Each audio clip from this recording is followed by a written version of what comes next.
Hello everyone, today I will show you the game of the first world champion Wilhelm Steinitz. He played in black against an unknown chess player.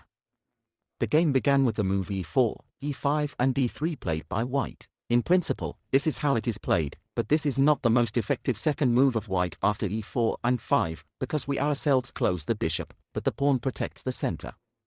As Philidor said, pawns are the soul of chess. Next, the elephant c5. Wilhelm Steinitz develops the elephant and the elephant e3 immediately offer the exchange of black field elephants. We exchanged 3 elephants and 6 elephants on the field.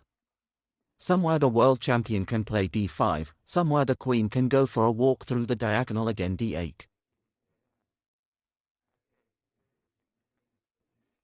c3 is played by white. This is an absolutely ineffective move. Another move is a pawn. Already a bunch of pawn moves have been made by white.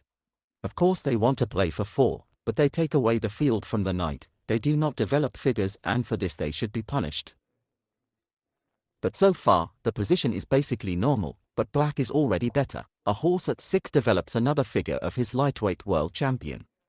d4 is a breakthrough in the center, but the knight beats e4. The pawn is not protected. In response, he gets yes, as if I had won back the white pawn, but of course the queen is already forecheck.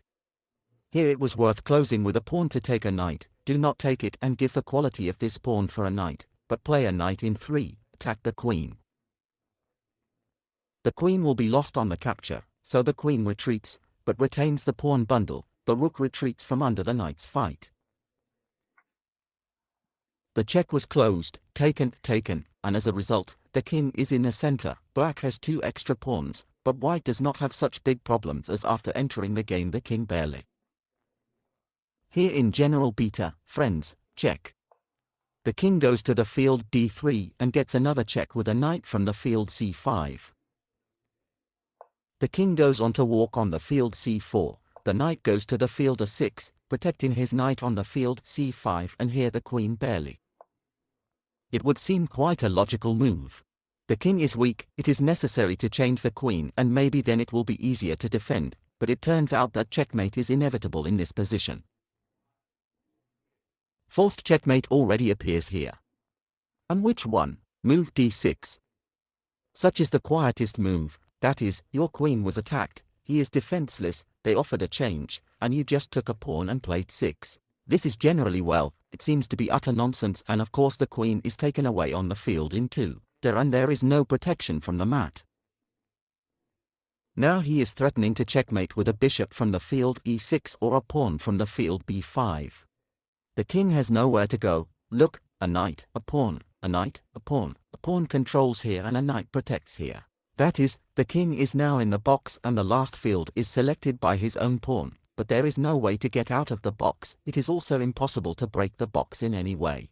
The maximum that can be done here is to give up the queen and postpone checkmate for 1 move, but with any next move either pawn b is 5 or bishop e is 6. In the game, the move a4 was played, already just some kind of agony and checkmate with the bishop from the field e6. Here is such an interesting construction gathered around the white king and the queen was just as if given away.